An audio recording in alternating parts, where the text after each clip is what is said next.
Hello, everyone, and welcome to today's webinar. Before we get started, I would like to go over some housekeeping. All attendees will be muted during the presentation. However, you can submit questions using the questions dialog box in the webinar control panel. This will not be the only opportunity to provide responses. You can still reach out to our team after this webinar, and we will include our contact information at the end of the presentation.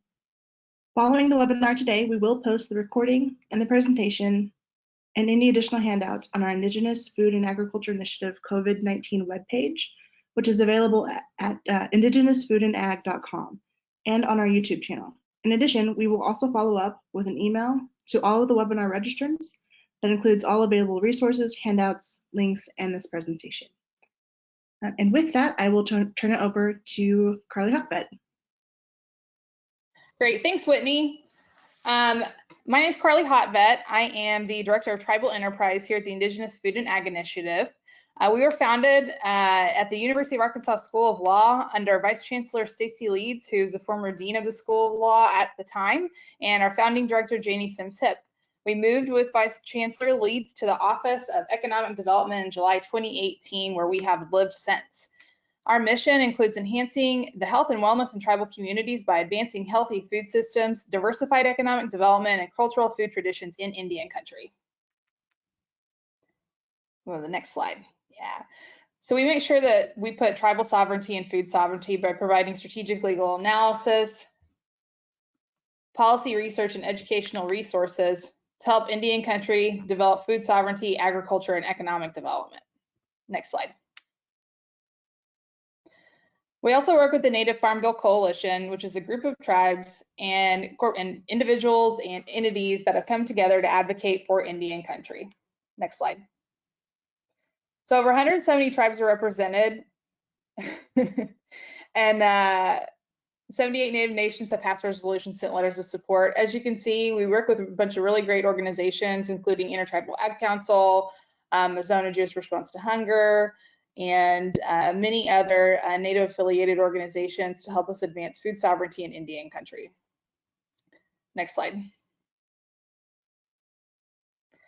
So what we're going to talk about today is some of the updates with regard to the CARES Act funding and how it particularly impacts agriculture and tribal entities through that lens. So to start off, under CARES Act funding, which is the COVID relief response legislation that was passed to provide stimulus opportunities and disaster relief to the United States as a whole, but also with specific accommodations for Indian country and targeted set-aside groups. A total of $48.3 billion was allocated to USDA for this coronavirus relief response legislation. The CARES Act legislation has also authorized programmatic changes and adaptations to respond to coronavirus impacts. The majority of those look like encouraging and facilitating remote access to the programs that are currently in existence and available under USDA through email, through website communication, through telephonic response, and also regular snail mail if necessary. And so the funds that were allocated to USDA were distributed amongst programs including Farm Service Agency, Risk Management, Commodity Credit Corp, Commodity Assistance Programs, Nutrition, Ag Marketing Service, and the Office of the Secretary. Next slide. We'll start with the Farm Service Agency and have an overview of what kind of programmatic changes in funding were allocated. So there was an additional $3 million allocated to FSA for temporary staff and overtime pay in consideration of some of the challenges coming up with the COVID-related impacts.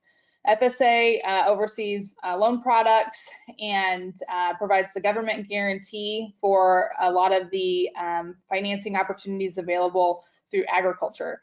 Now, with COVID relief challenges, we know that there's been disruptions and delays that impact our just-in-time food systems specifically, in addition to general agriculture across the board, which have cash flow impacts, market access impacts, labor impacts that all result in challenges in maintaining financial stability necessary to meet the goals and demands associated with those loan products. So in addition to the funding, there were multiple programmatic changes that were authorized to address those government-backed financial products and loan programs to address those losses and those COVID-related impacts.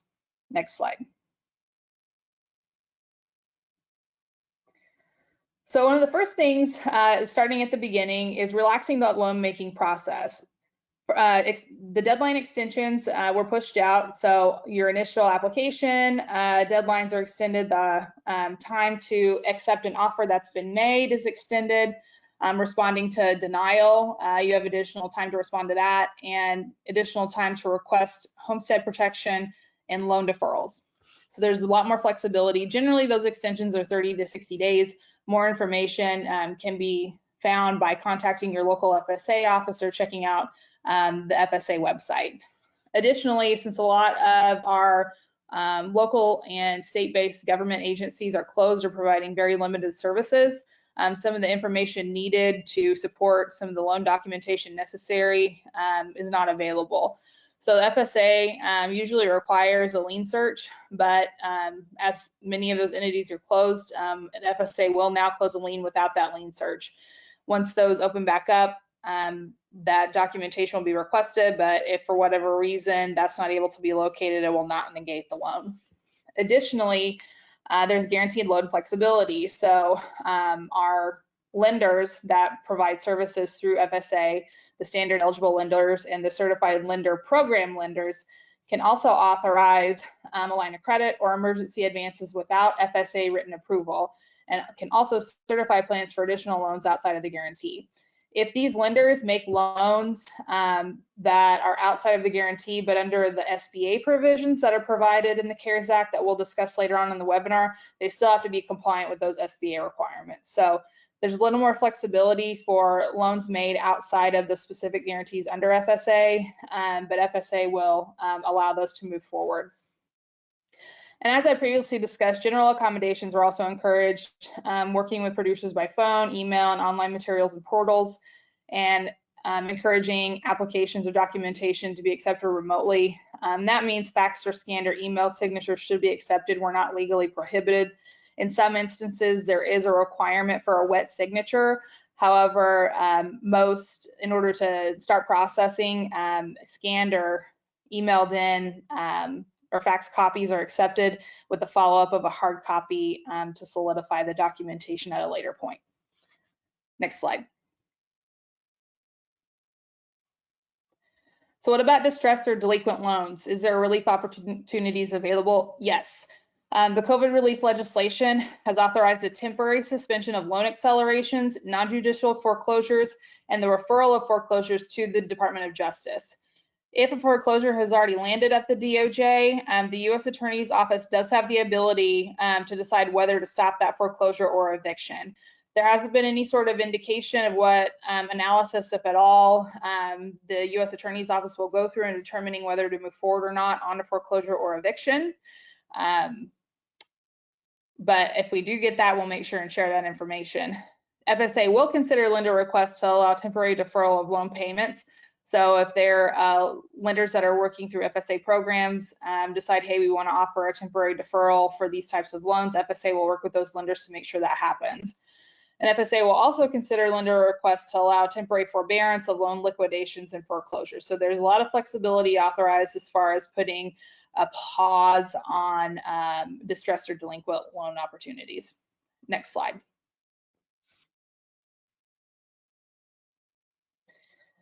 Now, we know that COVID-19 has impacted our markets and food prices because of the disruption in our food supply chain.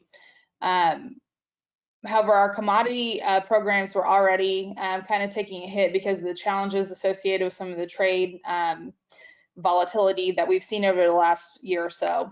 And when you look at this chart, you can see that the markets have been seriously impacted due to trade disruption prior to COVID-19. But once we see, about the end of January, middle of February, those prices really start to drop and you see a lot more volatility in the decrease. Notably, hogs have dropped significantly. And one of the reasons we'll see that, we'll talk about in the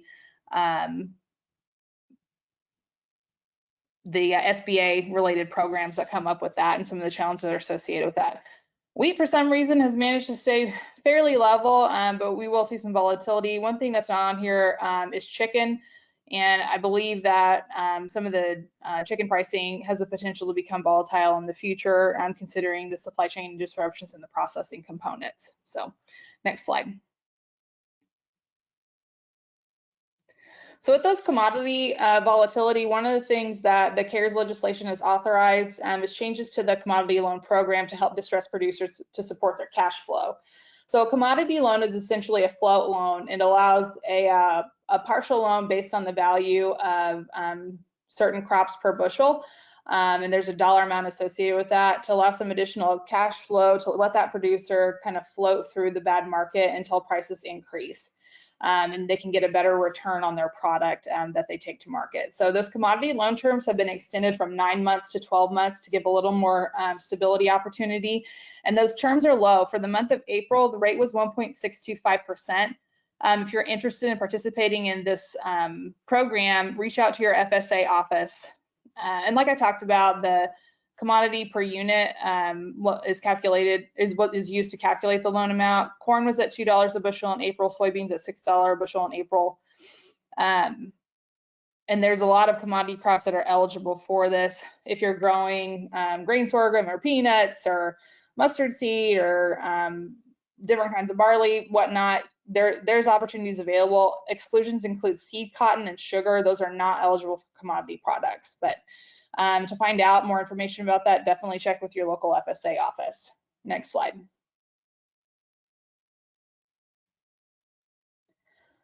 The Commodity Credit Corporation also received some funding under the CARES Act. The Commodity Credit Corporation is a wholly owned government corporation used to implement specific programs for domestic farm income, price supports, and conservation.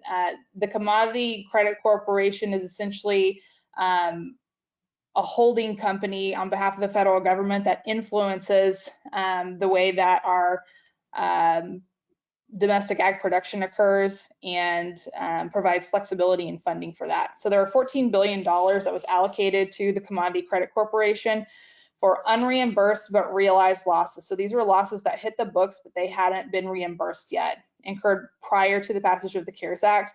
The Commodity Credit Corp has a line of credit from the Treasury that's up to $30 billion, but it was estimated to have been almost maxed out by October 1st, 2020. So this additional authorization puts a little bit more flexibility into that line of credit. It's not new spending or direct appropriation, just that expansion of the ceiling for that line of credit funding. Now, aside from that line of credit, it's unclear how the remainder of funds will be allocated. There's been some speculation as to whether a new market facilitation program iteration will occur. There were a couple of iterations of that last year and the year before that in response to some of the trade volatility resulting in impacts to the price market, but we don't have any confirmation about how that currently exists. However, if it does come up, we'll make sure and share that with you. Next slide. What about crop insurance? We're all looking to different kind of products or opportunities that we can to offset losses and mitigate some of the risks that we see here.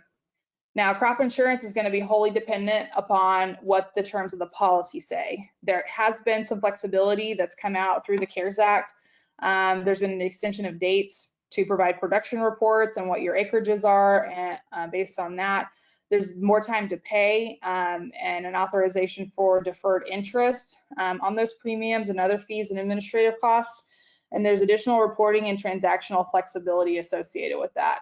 Now, the existence of COVID-19 alone is not a qualifying insurable loss, and your policy coverage terms are going to dictate here. As we know, coverage usually requires a loss either from too much or too little precip, insects, plant disease, other natural events. But even a whole farm revenue policy might not offer enough coverage due to coverage specifics that could get a little bit complicated concerning COVID-19 if that's what you're making your claim based on.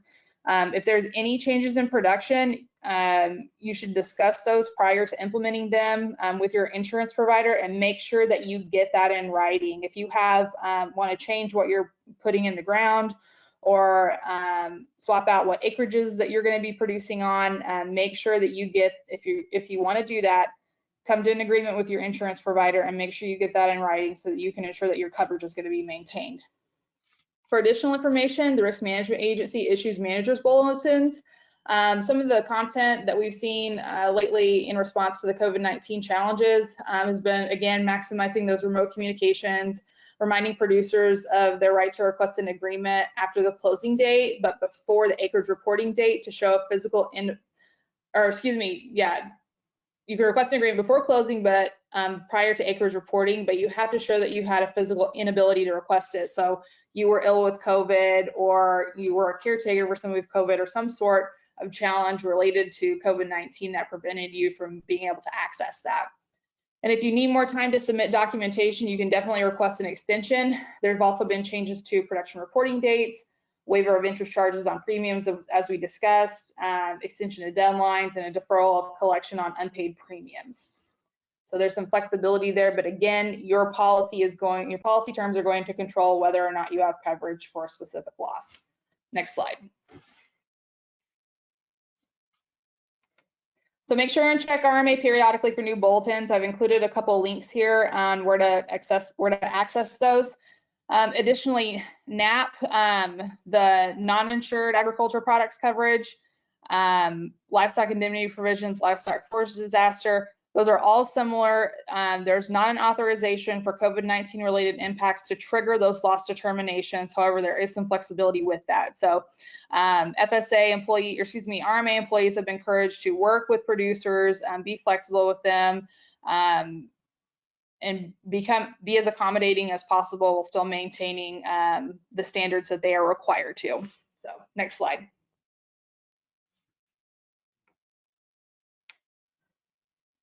So there's been some additional funding that was allocated specifically to the USDA Office of the Secretary. $9.5 billion was allocated specifically for disaster relief.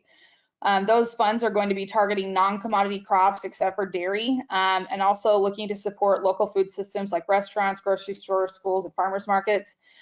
We've received clarification from USDA staff that tribal governments, ITOs, and nonprofits that are incorporated under tribal law are also eligible to receive the food basket benefits to feed the people they serve. The target for acquisitions expended under this appropriation is specialty crop producers and livestock producers, including dairy. So the USDA, through this disaster relief, is looking for what they're calling the food baskets to compile a variety of food boxes to get out to people that are in need. And in some places, we've seen a 50% increase in demand for these types of services. So this is definitely needed. And there's actually a request there's been a request put out for the Coronavirus Food Assistance Program, which is what they're calling this acquisition, to purchase $3 billion of food. There's a link there if you're interested in getting more information about the Farmers to Families Food Box, talking about what they're looking for, what kind of application you need to put together. And those funds are intended to go for direct support to farmers in USDA purchases and distribution, in addition to other possible expenditures, but we haven't had any discussions about what, if any, additional funds are going to be allocated where. There are also no set-aside provisions, so there's no socially disadvantaged farmer set-aside, there's no tribal set-aside, there's no small business or small producer set-aside. Everything is open with the intent to get as much food to where it needs to go as possible. Next slide. AMS, the Ag Marketing Service, has also received $45 million to respond to these coronavirus challenges with salary costs associated with commodity grading, inspecting, and audit activities. We're seeing a big disruption in a lot of our just-in-time food supplies because of challenges with the processing, pretty much the middle ground people, not your producers, not your end users, but the people in between, your warehouses, your distributors, your marketers, your retailers. So there's some challenges there associated with work disruption, but these new RFPs for food product sourcing are supposed to allow a streamlined AMS vendor approval process. We are working with USDA to figure out what that means, and we'll be communicating to producers how to take advantage of those streamlined vendor certification processes. You can also get more information by contacting AMS directly. This is intended to make things go quickly, but still maintaining the necessary food safety standards associated with federal acquisition processes. We know the AMS vendor certification process is pretty challenging and can be very burdensome at times. So we're really interested in seeing what specifically a streamlined process is going to look like. Next slide.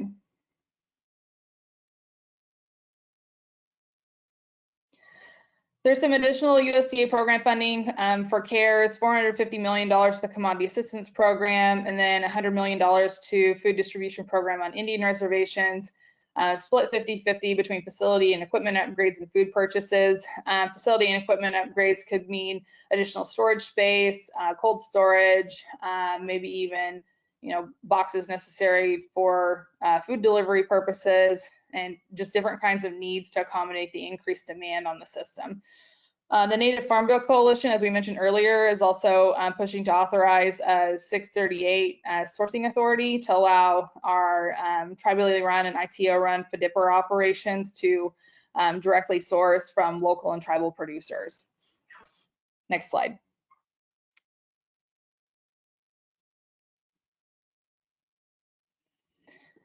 So what about the CARES Act in general? We've heard a lot about stimulus checks and small business loans and whatnot, but let's get into the nitty-gritty of it. So first off, the stimulus checks is probably the thing that has been most talked about. I've included a link to check whether or not how you can get your payment, whether you're eligible, and how to input information if for whatever reason you didn't file or the IRS just doesn't have your information necessary to get you what you need.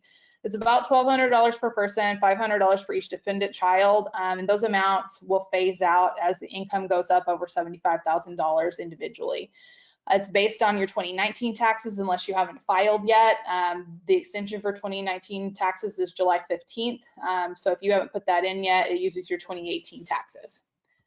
Additionally, there are some SBA programs that have been authorized under the CARES Act. Those are treated as first come, first served, including the Paycheck Protection Program, PPP. The initial $349 billion appropriation has run out, but recently $310 billion more has been appropriated. There's also an opportunity for economic injury disaster loans. They are in a similar boat. The initial appropriation was expended fairly quickly, and there's an additional pot of money that has become available. For farmers specifically, the pandemic unemployment insurance, it's expanded to a wider pool than people who would otherwise usually be eligible, including self-employed people and part-time job seekers. And we know a lot of our farmers and producers fall under that self-employed umbrella. And there's some COVID-specific relief components, like you can't work because of COVID, your job was shut down because of COVID-related challenges. You were a caretaker for somebody that was dealing with COVID. There's a whole list of qualifying events that would make you eligible for this unemployment insurance. So, and farmers would be eligible as self-employed individuals. You do have to be able to show that you had self-employment income though. So as we're talking about, what about farmers? There previously was some question as to whether farmers would be eligible for some of these stimulus opportunities, but we've received recent clarification to address that through guidance and legislation. And then for the pandemic unemployment insurance, the PUA, that eligibility is based on if you're self-employed, if you are working in the performance of your own business or your own farm. So that language was specific, and we know that that work on your own farm will qualify you. Next slide. So let's do a brief overview of the Paycheck Protection Program and the Economic Injury Disaster Loans. I'm going to be using the abbreviations of PPP and EIDL when we talk about these. So the Paycheck Protection Program, it is forgivable up to 100% if you're compliant with the terms. They're generally 2-year terms with a 1% interest rate. That 1% rate, like I said, it's forgivable. That's if you're not compliant and do end up having to repay it back. SBA has waived the annual servicing fee and the upfront loan cost guarantee. So it's intended to get those dollars out to businesses as quickly as possible. There's relaxed underwriting, and you get 6 months of deferred payments. The interest does still accrue, however. This is intended to keep workers on payroll. For the economic injury disaster loans, again, administered by the Small Business Administration, offered to eligible entities, there was some question about whether or not farms were going to be considered eligible. Initially, the thought was no. However, with additional clarification, it's been determined that specific categories of production agriculture are eligible. The SBA loan requirements are more relaxed, similar to the Paycheck Protection Program, and up to a $10,000 loan advance is available, and it's forgivable, even if it's determined later on that a particular business is not in fact eligible for an EIDL loan. And those amounts are forgivable. They're intended to convert over to a grant or be listed as a forgivable loan. Next slide.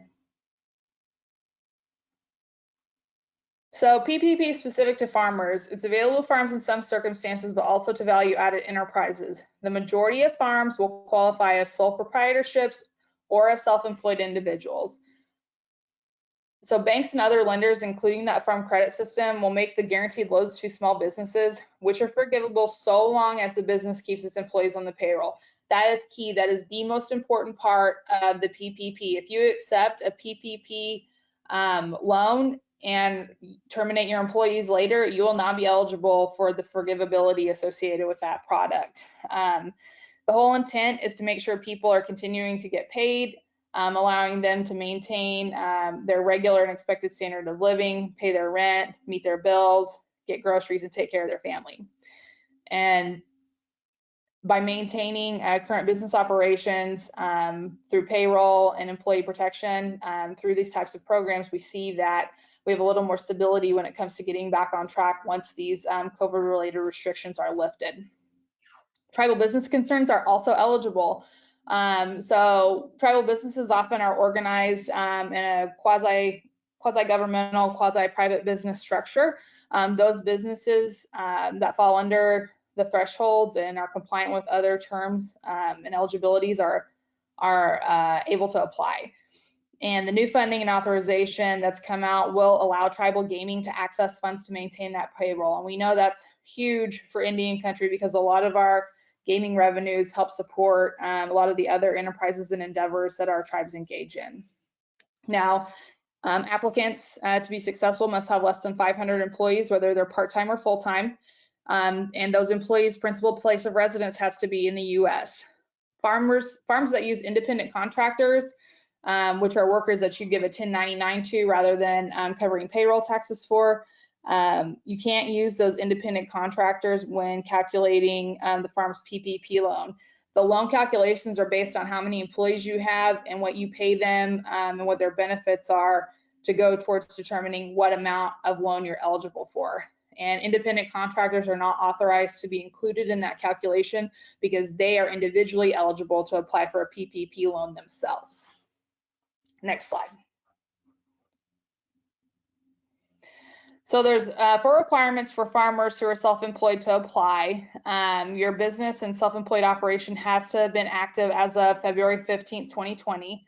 You have to have self-employed income, which you have to be able to provide documentation of. Your principal place of residence has to be in the U.S., and you have to have filed an IRS Form 1040 Schedule C. But we've also received guidance that express that self-employed farmers can also use Schedule Fs.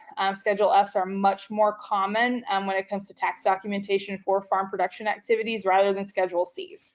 There was some confusion about that previously and some pushback from SBA for farmers who are applying and being told you need a Schedule C to be eligible. However, updated information through the new bill has expressed that Schedule Fs are acceptable. If you've previously been delinquent or defaulted on an SBA loan, you're not eligible. If you are engaging in illegal activity, you're not eligible.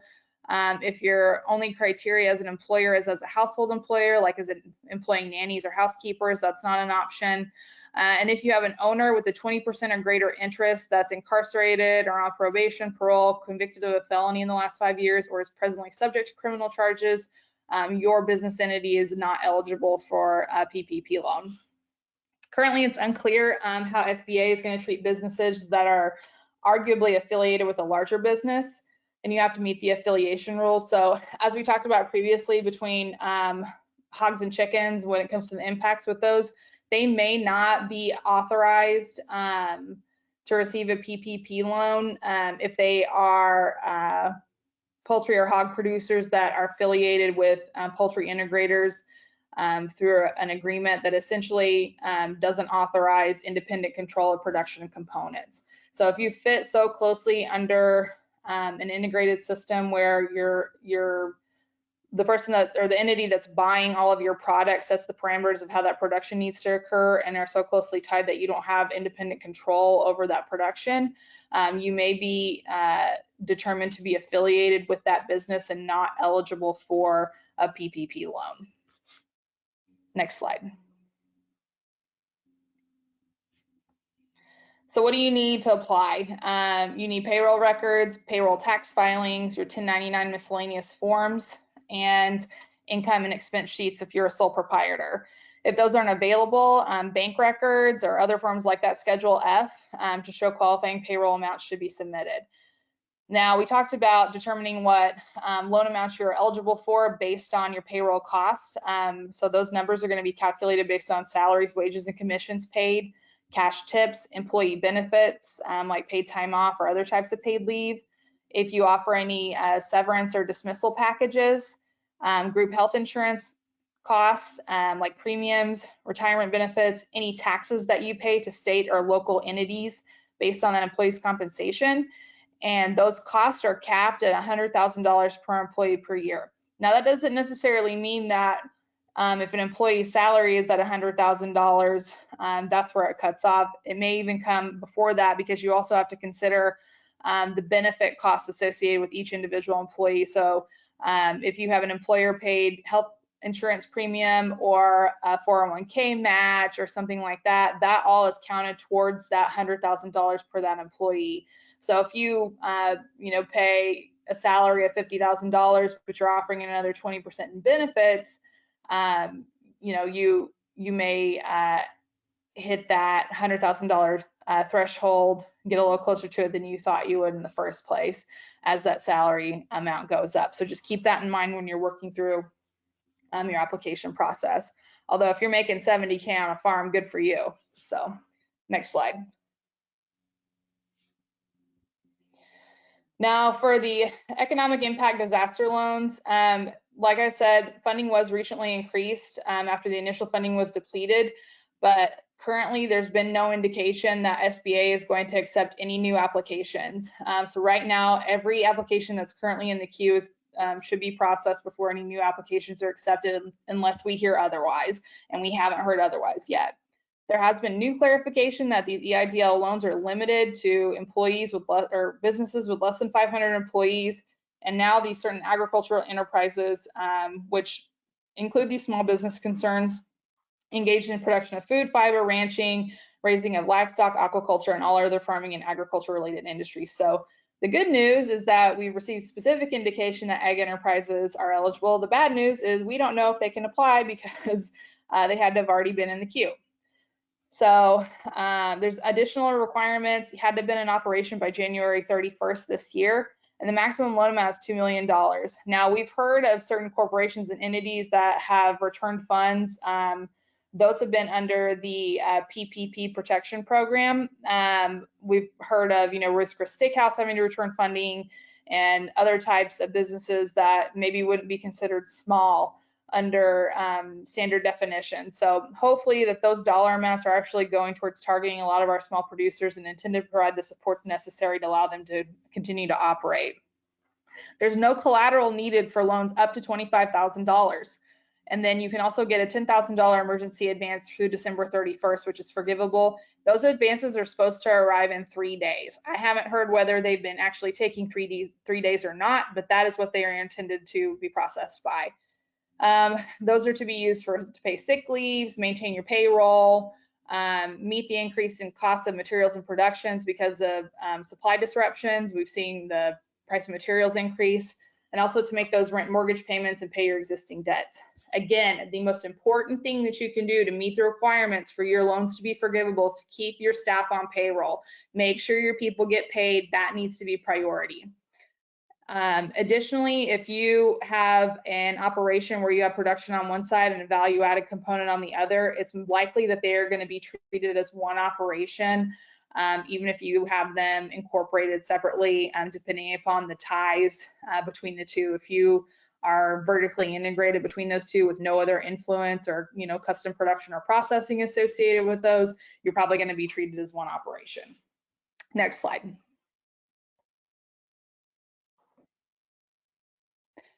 All right, so there's some really great information to check out. We're continually getting updated info on this. I have gotten a lot of great information from the Farmers Legal Action Group COVID resource flag. I included the link there. Everything that I talked about today, you're going to be able to get additional information from them in the report that they've issued, which is updated as of yesterday. So that is fresh, new, good information.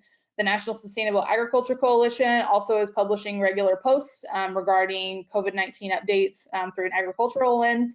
And then the USDA website is also really good about providing opportunities to get info out to farmers at farmers.gov, and then also specific coronavirus information at that usda.gov/coronavirus.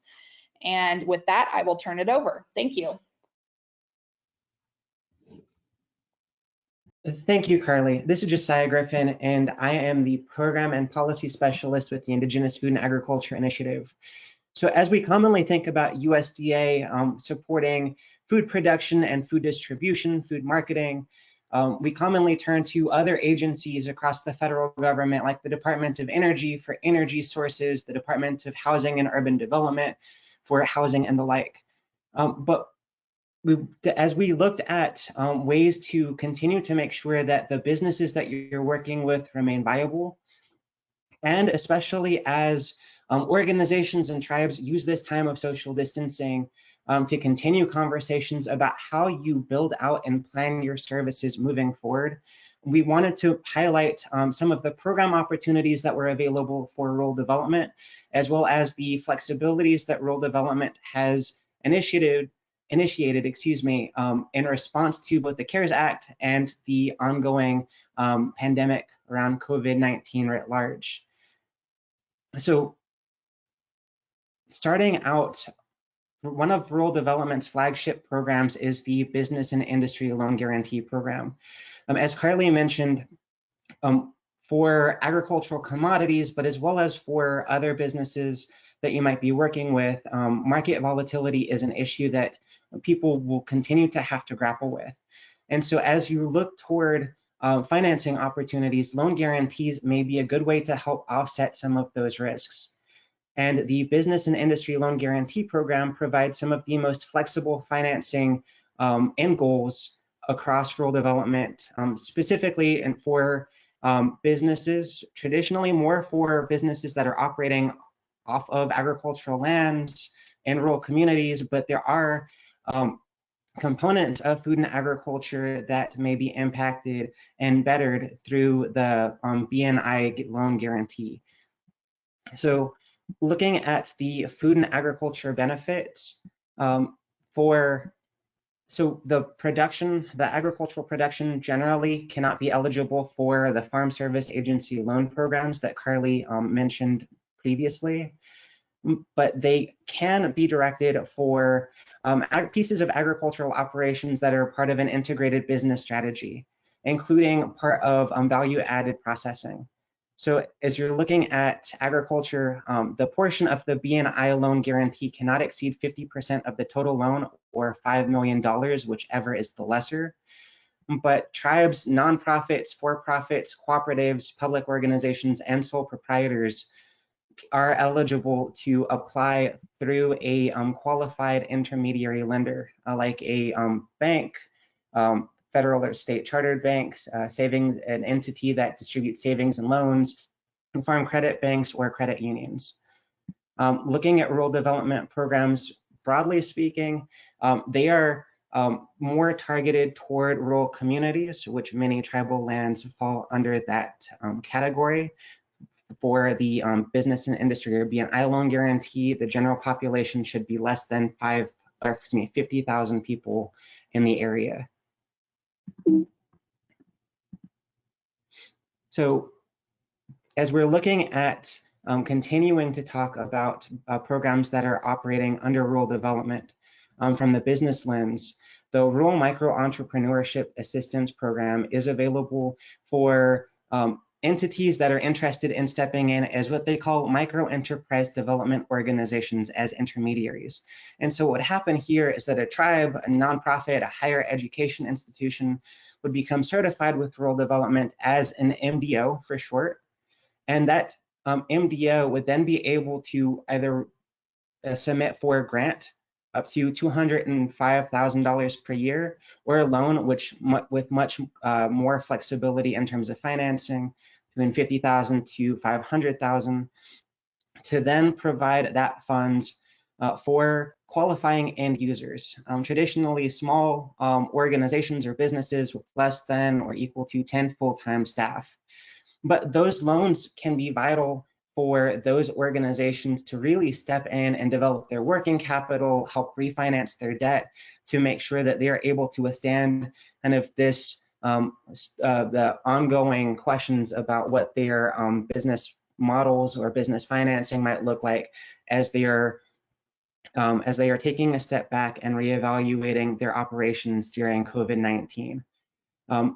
One thing to note here as well is that for the Rural Micro Entrepreneurship Assistance Program, or RMAP, agricultural producers can actually qualify as end users. Looking at the Rural Business Development Grant, for people who have previously worked with rural development, you might be familiar with the Rural Business Enterprise Grant or Rural Business Opportunities Grant. That during the 2014 Farm Bill, those were consolidated to RBDG.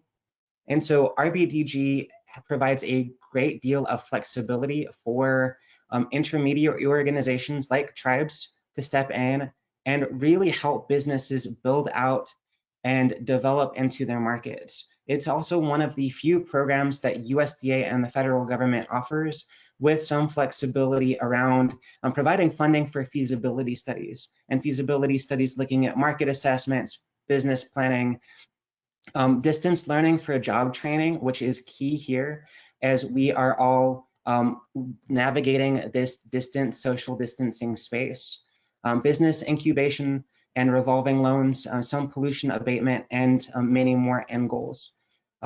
So one of the things that entities who have used the RBDG to do is to actually develop television programs around issues important to the food producers in their area.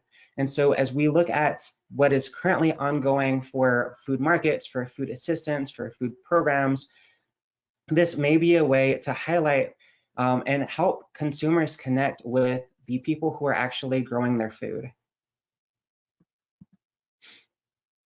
So speaking of flexibilities that are currently available for some of these business programs, as well as some of the infrastructure programs, which I'll talk about in just a second, Rural Development has indicated that if you had a qualifying guaranteed loan issued on or before January 31st, 2020, for the BNI or Business and Industry Loan Guarantee, for the Rural Energy for America Program loan guarantees, community facilities loan guarantees, and the water and waste disposal loan guarantees, that you would be able to talk with your Rural Development Servicing Officer to request a deferral throughout this time up to 180 days.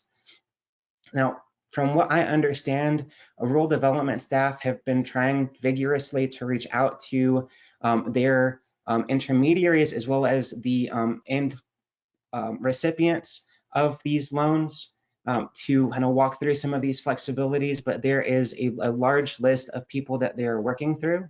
And so if you have not heard from them directly, please feel free to contact them and help be proactive to make sure that this conversation is ongoing.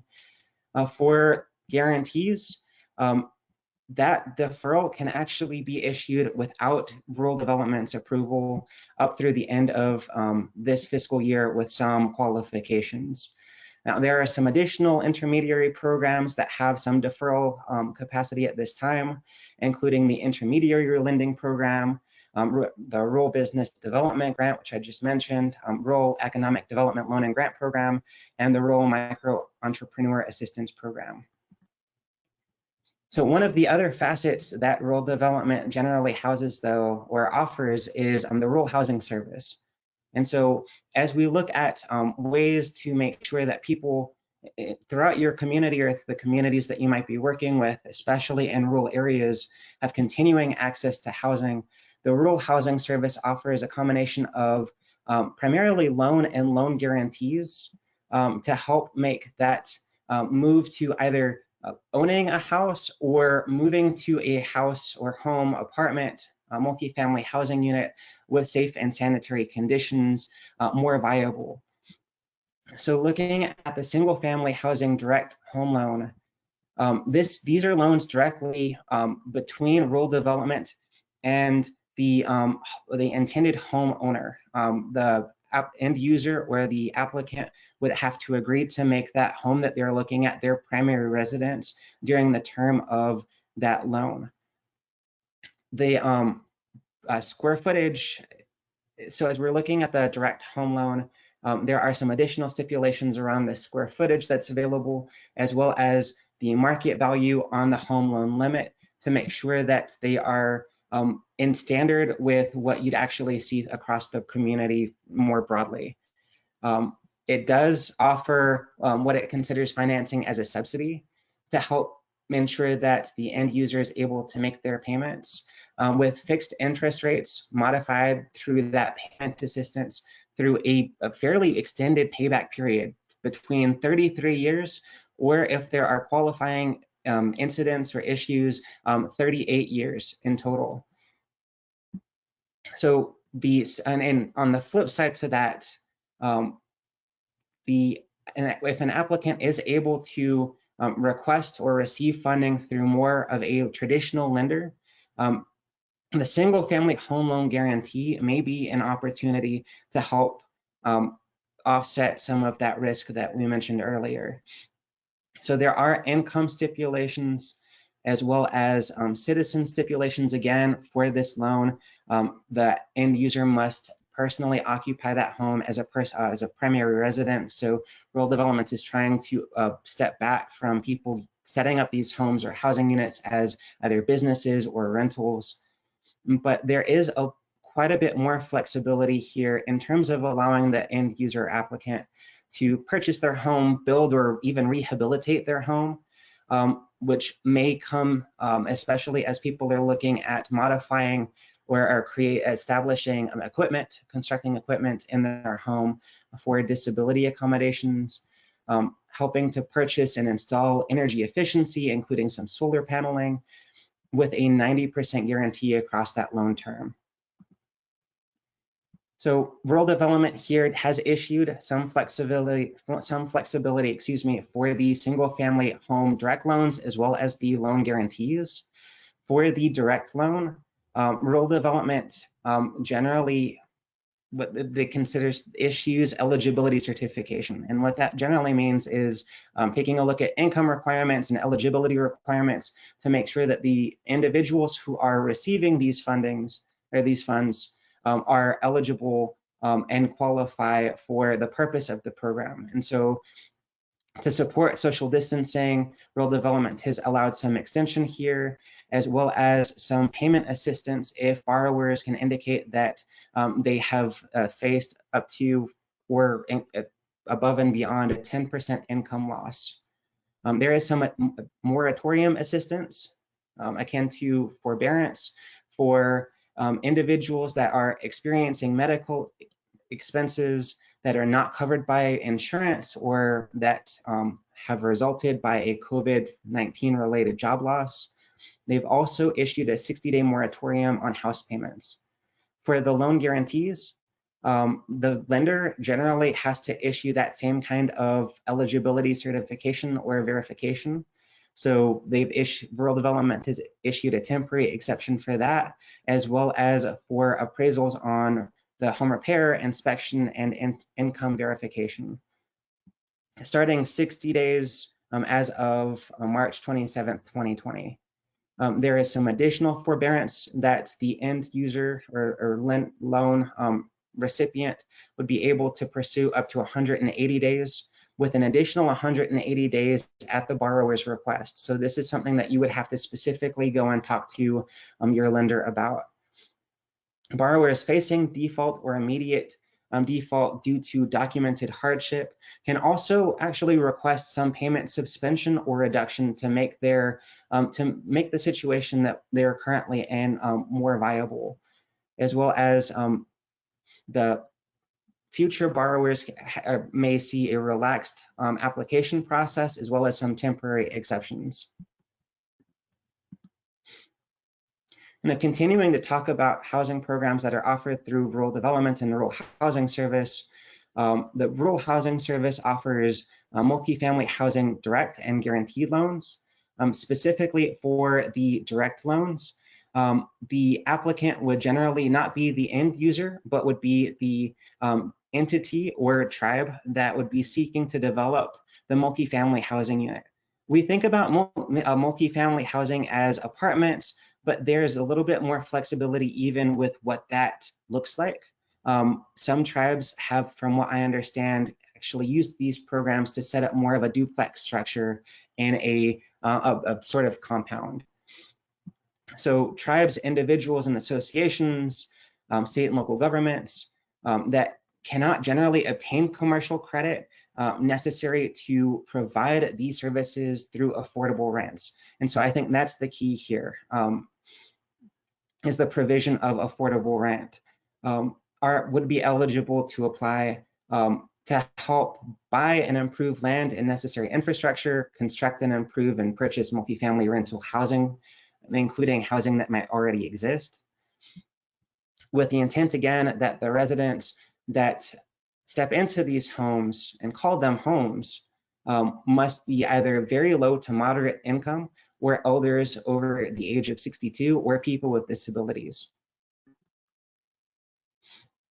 So looking at multifamily housing direct loans, rural development has identified that evictions and late fees are suspended until July 25th, 2020.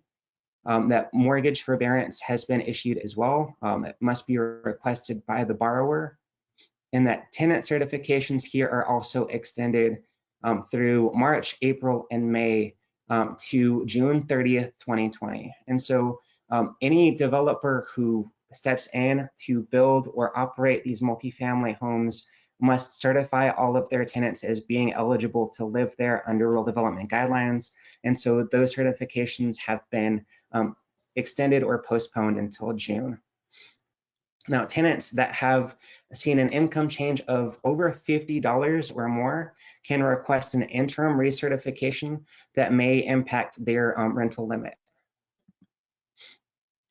So that is specific for the direct loans. If the developer, including tribe, is able to pursue credit to provide affordable rental housing through more commercial means or through more quote unquote traditional lending means, the guaranteed loans may be an opportunity here to still provide and build out housing options on tribal lands and in Indian country. To up to 90% for nonprofits, it's 90%. For for-profits, it's 90%. For nonprofits, you're looking at 97%, up to 40 years in total, with interest rates negotiated and fixed to either construct and improve or purchase multifamily housing, buy and improve land, with the end goal that that rent is capped at 30% of 115% of the area median income, with the average rent being less than 30% of the area median income for adjusted for family size. So as we look at continuing to discuss some rural development opportunities, the Community Facilities Direct Loan and Guarantee Program is probably one of the most dynamic programs that rural development offers in its arsenal. So this program in particular allows eligible applicants, including tribes, to purchase, construct, or improve what they would consider to be any essential community facility. These essential community facilities cannot be used for commercial or for-profit purposes, but they have historically been used for anything from helping tribes to finance building out or leveraging, expanding their administration buildings, to even purchasing and training a search and rescue dog. The loan for the Community Facilities Program is low interest. And it's the lesser of, for looking at the term, it's the lesser of the life of the facility, the state statute, or 40 years, still offering a fairly expansive timeline here with the opportunity for some grant funding. Grant funding here is traditionally more limited and has been historically more used to purchase some equipment like computers if you're setting up a computer lab or library station as part of this loan or grant program. So looking at the loan portion of this program, RD has identified that payments can be deferred through this fiscal year. There is some qualification here that must be requested by the borrower with some identifiable cash flow issues, and may be deferred beyond that up to 1 year in total due to hardship with a written request. So switching from housing to more infrastructure conversations, as we look at social distancing, distance learning and telemedicine has been crucial at helping people to stay connected with their education, as well as identify and mitigate risk factors so that they don't necessarily have to go in for a common cold, as people are continuing to look at how their hospitals are used during COVID-19. And so we wanted to make sure that people knew specifically that distance learning and telemedicine was available. Financing is available through rural development for tribes and tribal organizations, private corporations, state agencies, and consortiums to not build out the broadband directly, but to purchase capital assets that can be used as part of that distance learning or telemedicine process, such as broadband and transmission facilities, hardware and software, and even the instructional programming, so that you're not having to build out curriculum from scratch, as well as seek additional technical assistance. Now, this program does require a 15% match that can be cash or in kind, up to between $50,000 and $1 million for the program. For the distance learning and telemedicine grant, the CARES Act appropriated an additional $25 million, allowing rural development to release a second application window. That window closes July 13th, 2020. So if you are interested in moving forward, we would encourage you to consider looking at that application as well as the request for proposals on rural development's website. Looking at further infrastructure possibilities that are offered through rural development, washing your hands is crucial during this time. Hand sanitation and maintaining access to potable water is always something that is an area that communities can either look at building out or even improving their existing structures.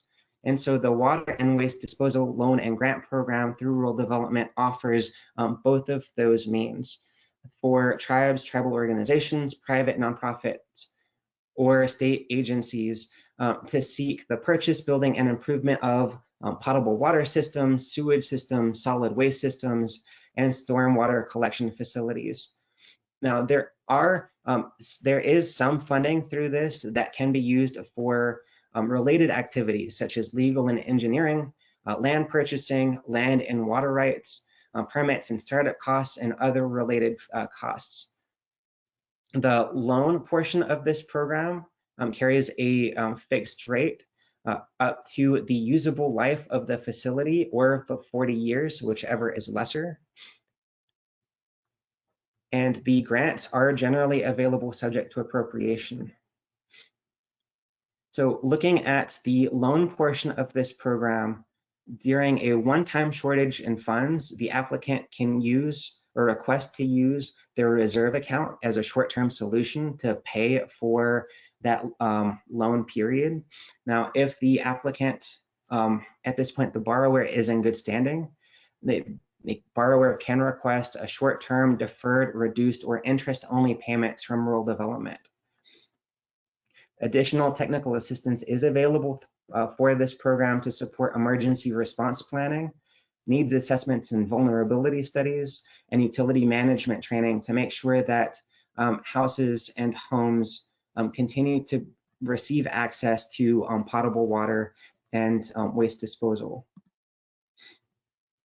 So looking at other rural development programs, rural development also offers some program flexibilities for energy and electric facilities, as well as for telecommunications facilities. For the former, for energy and electric, there are a combination of loan grant and loan guarantees, as well as for telecommunications. The eligible applicants for energy and electric generally include tribes, business entities, and agricultural operations that help support some on-grid, but mostly either off-grid or smart grid technologies and capacities, allowing affordable access to electric utilities, audits and technical assistance, as well as expanding community access to that electric utilization. For telecommunications and broadband access, here again, tribes, nonprofits, and for-profit businesses, as well as agricultural operations, may be able to tap into these programs to help support affordable access to the internet. For energy and broadband flexibilities, rural development has identified that the annual CPA audit can be extended up through the end of this month, that reporting requirements are waived for existing covenants or borrowers up to June 30th, 2020, that site inspections can be requested as waived by the borrower, and to support social distancing, generally rural development requires that the borrower notify the public that this construction or build out is to occur. And so rural development has authorized alternative public notice arrangements. Now, again, throughout all of these programs, I'd encourage you to talk with either your rural development servicing officer or your intermediary lender. If you are having difficulty either getting in touch with these people or navigating these programs, we'd encourage you to get in contact with Ted Bulow, who is the tribal liaison for rural development, at the email that's listed below. And with that, I will turn it over to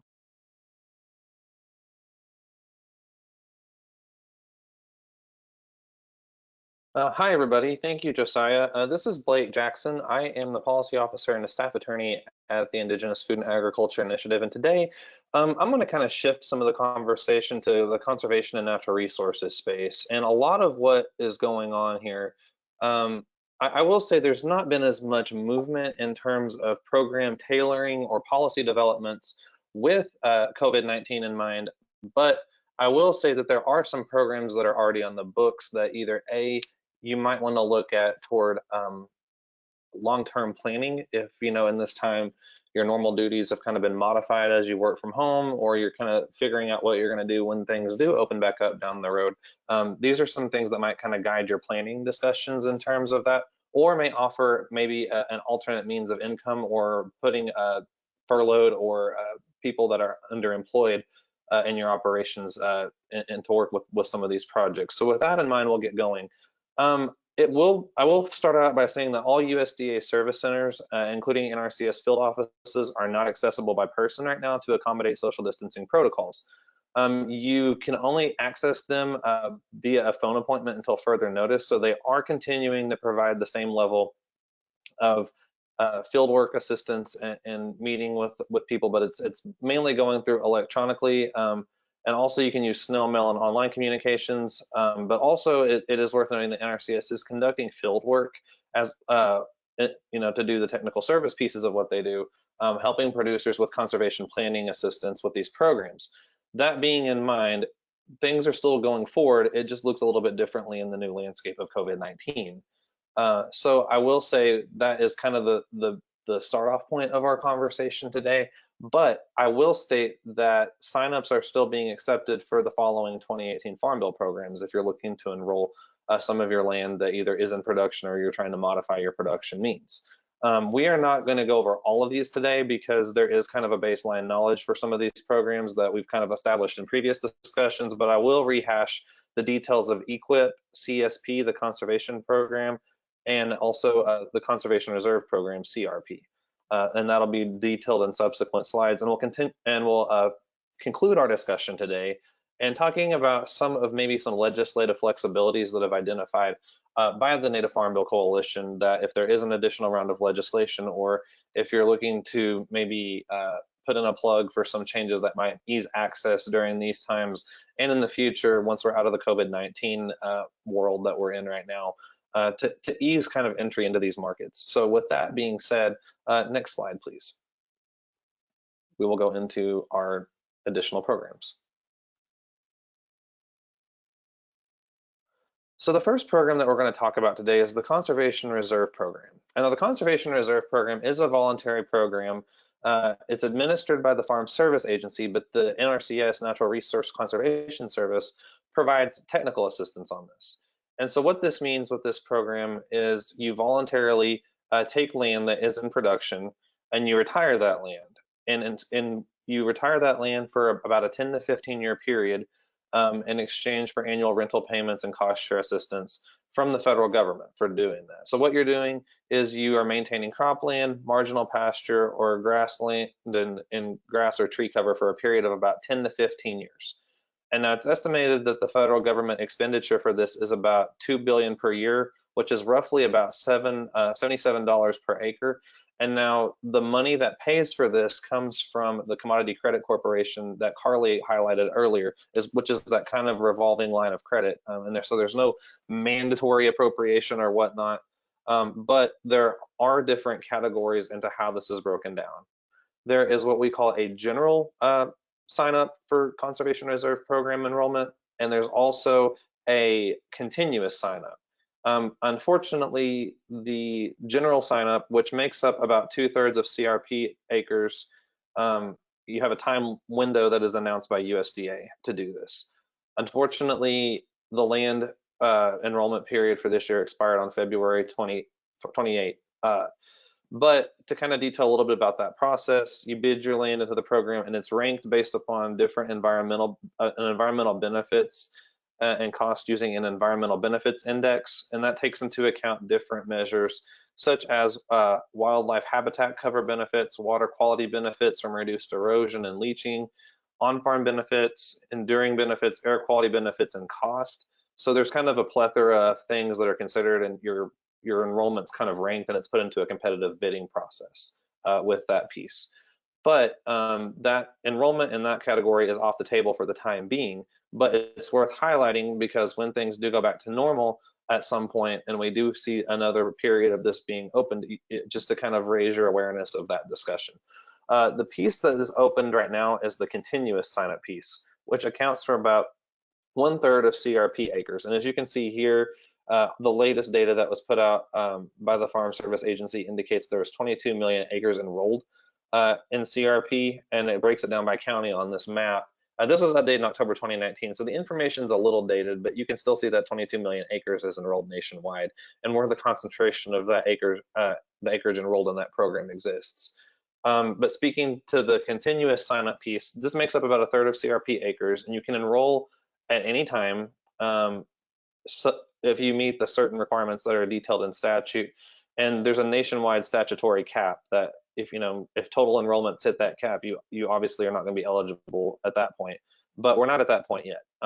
So with that, you can enroll if your land meets eligibility requirements addressing particular resource concerns.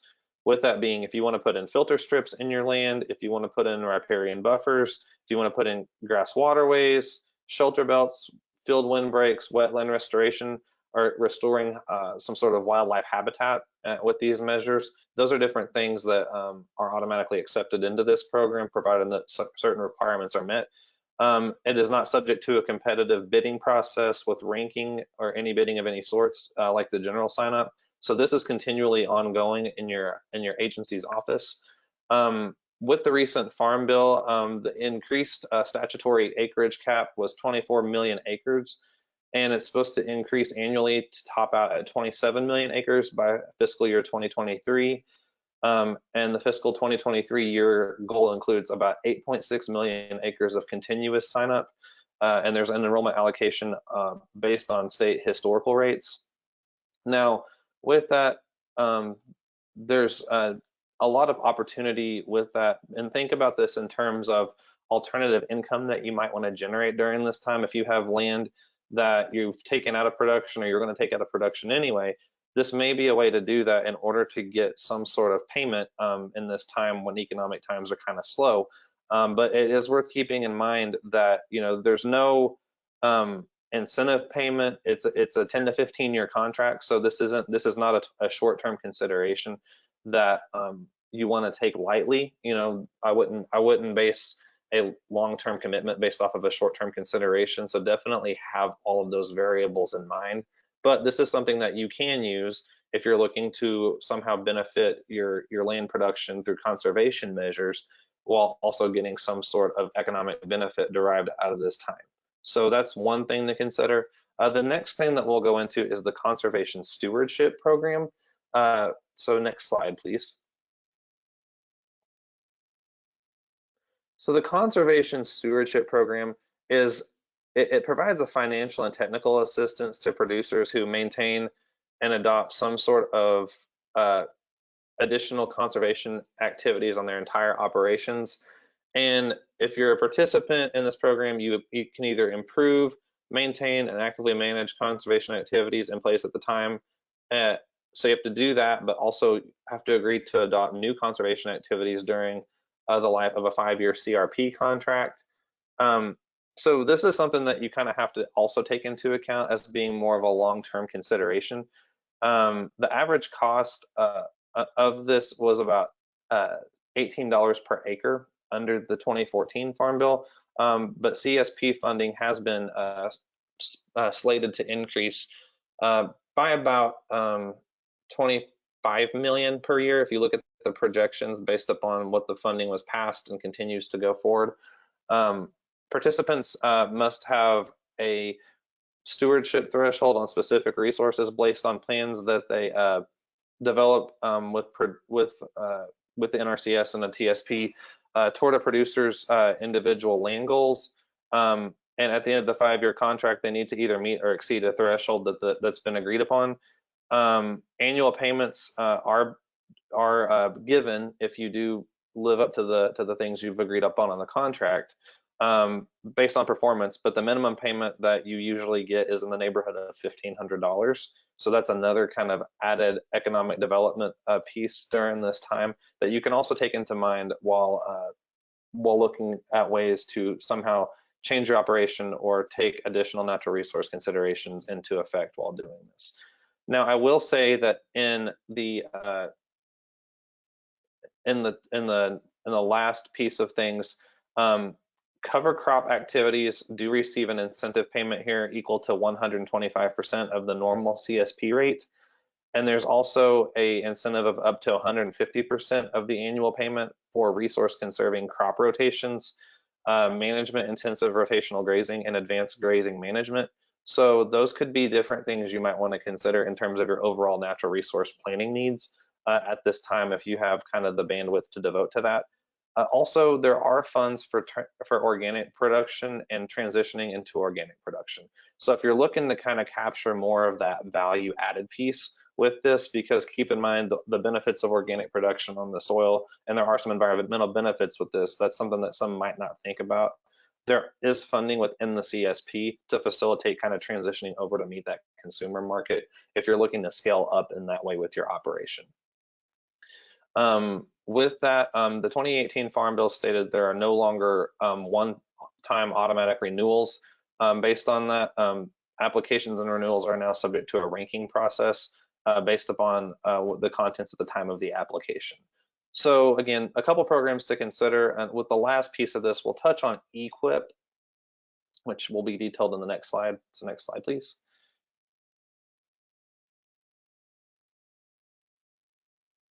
So the Environmental Quality Incentives Plan, which is EQIP, it provides also some sort of financial and technical assistance to producers, which include tribal producers and private landowners, to plan and install structural, vegetative, and land management practices on eligible lands to alleviate natural resource problems. So again, different projects you might want to think about under this, maybe some sort of irrigation planning, maybe some sort of hoop houses are also eligible for funding under this. So if you're looking to kind of look at different ways that you can install different pieces of infrastructure at this time, that is worth considering. And it's worth noting that you do not have to have the money up front under this contract. You're eligible as a historically underserved producer to receive a 50% advance payment for the cost associated with the project. But with that, there is a requirement that that money has to be expended within 90 days once upon receipt. So you do kind of have to get to work once you get that money to carry things through. With your EQIP project, though, it's carried through on a plan approved by USDA and the producer that identifies appropriate conservation practices to address identified concerns on eligible land. Again, we do see funding increasing through fiscal year 2023. So the share of the funding designated for livestock related practices in the previous farm bill was taken down 10%. It was formerly 60%, and now it's 50%. Wildlife habitat practices, though, did go up from 5% to 10%. Practices related to organic production increased from a maximum of $80,000 over 6 years to $140,000 from 2019 to 2023. So there is a piece of that with there. There is additional funding available. And there's also payments of up to 90% of cost for highly beneficial local and regional priority practices. And these are designated by states, and they can designate up to 10 practices. And this could be processes related to excessive nutrients in groundwater, advanced drought mitigation, or declining aquifers. These are highly specific to each state, so I would encourage you to visit with your local service office to figure out what those are and if you can have a project to meet that. There is a incentive contract that provides annual and cost-sharing payments for 5 to 10 years for broad research benefits. So think cover crops, transitioning to conserving crop rotations, and adoption of certain precision agricultural pieces of this. So these are different things to consider at this time if you're looking to maybe put some additional personnel to work, or you're trying to figure out how you want to kind of ramp up operations to address some local food distribution problems in your area. This is maybe a way to do that and pairing those considerations with more natural resource friendly pieces. So that's kind of the kind of some things I wanted to draw your attention to that aren't necessarily COVID specific, but are things that you might want to consider at this time as ways to maybe mitigate some of the needs going on in your community. So next slide, please. The next thing that we'll talk about, there are a couple of funding announcements that have been extended at this time that were originally announced earlier in the spring. But now to accommodate COVID-19, there has been some extension of these. The first of these is the Regional Conservation Partnership Program, and it's funding for regional and watershed level issues. It is a standalone program, but it's basically a partnership program designed to address the on-farm watershed and regional specific natural resource concerns.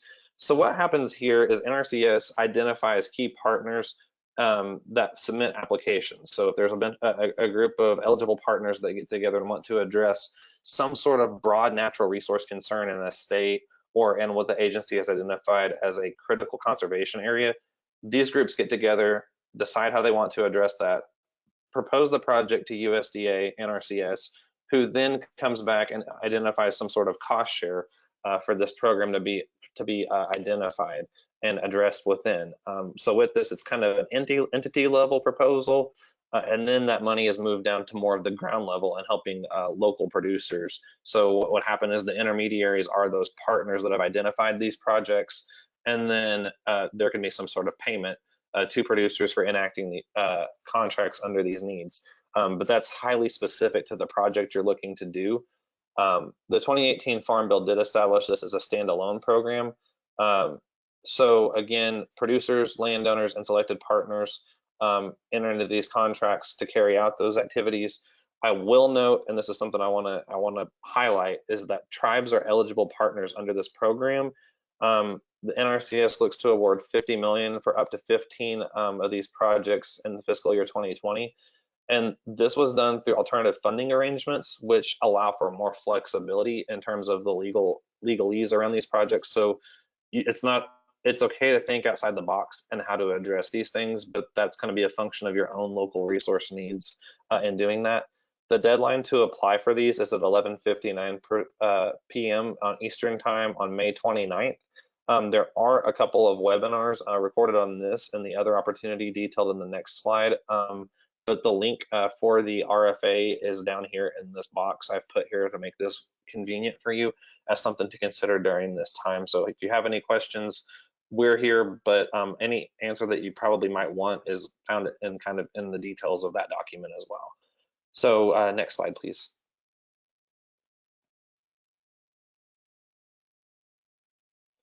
The other thing that we wanted to draw your attention to with this is another opportunity for on-farm conservation innovation grants. This is another opportunity that was already out there but has been extended partly probably because of the COVID-19. It's a program that's a sub-program of EQIP, which is kind of aimed at projects looking to have a next step for producers to advance their conservation projects on their land. Again, projects are selected specific to those specific identified priorities with each funding announcement.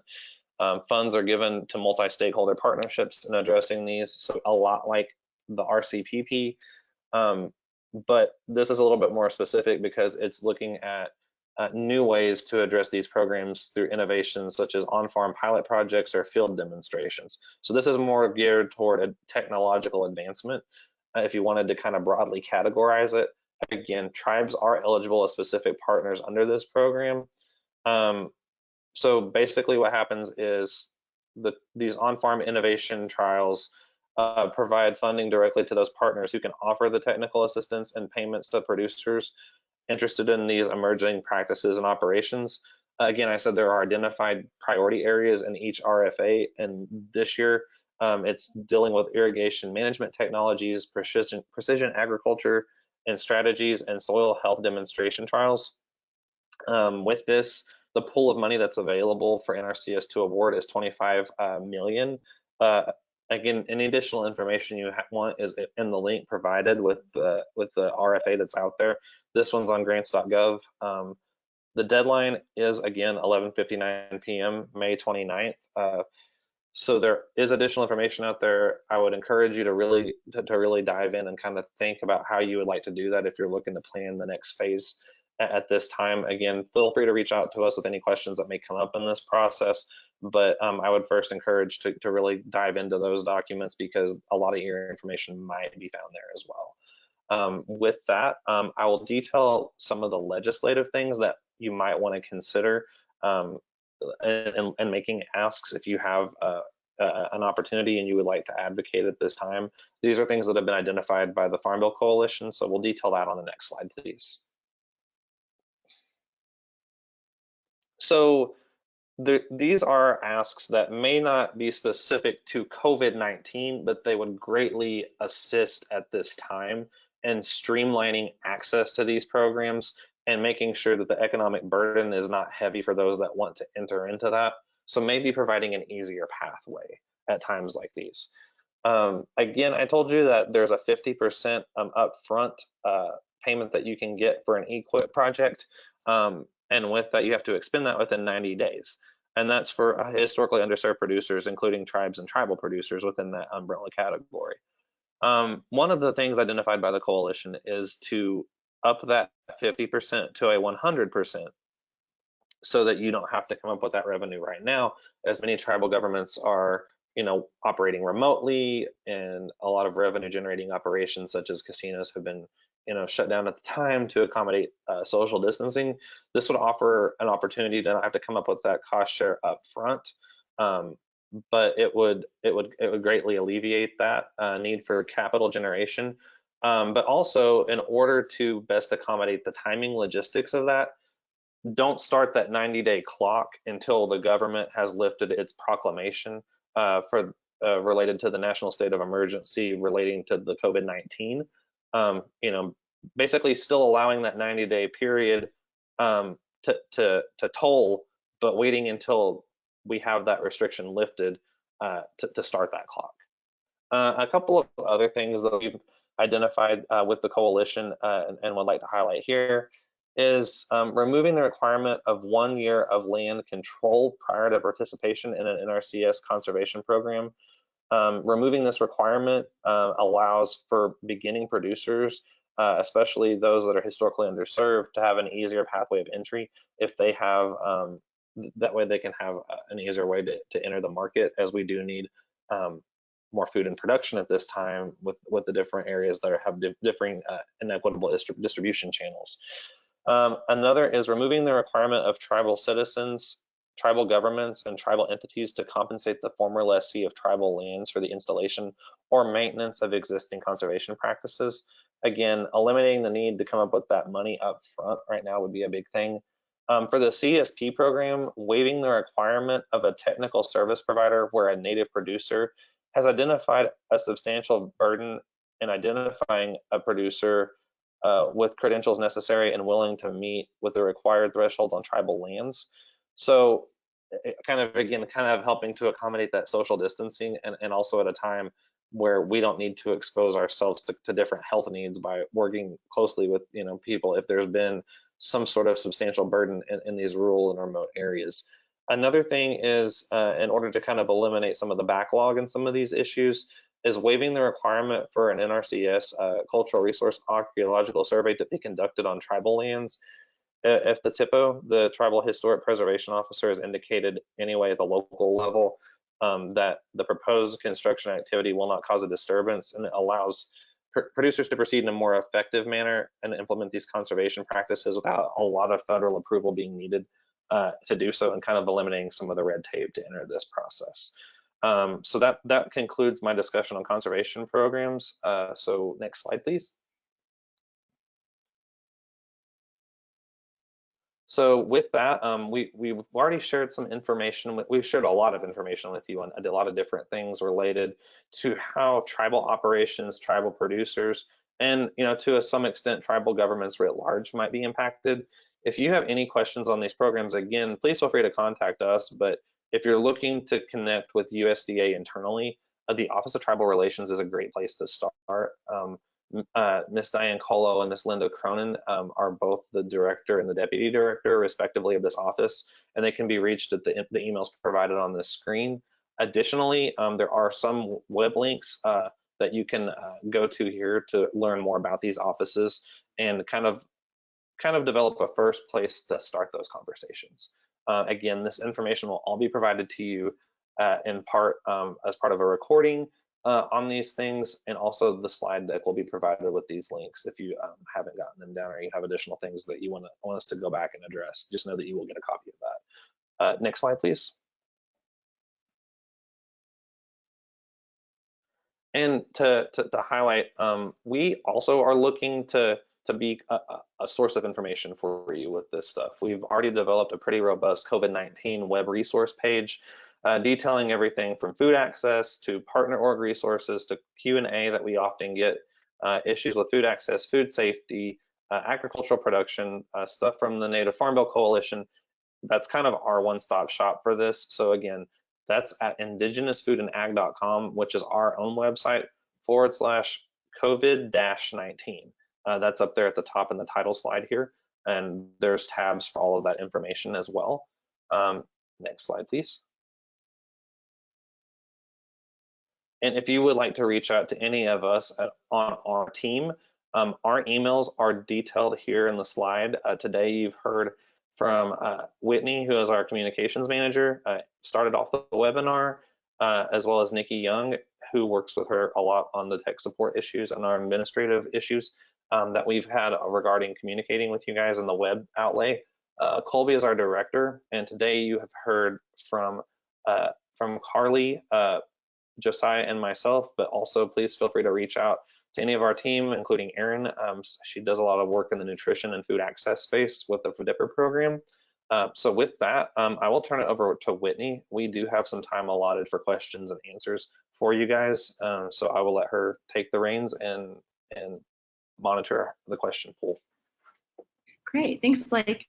Also, just a reminder, as Blake had mentioned, we will be posting this recording of the webinar as well as the presentation, which will include all of the links on our webpage, and we will follow up with an email to everyone who registered for the webinar. So feel free to reach out to us and our team. If you have a question, you can submit it now to the questions box, or you can also raise your hand using the raise your hand feature in the control panel, and we can unmute your line.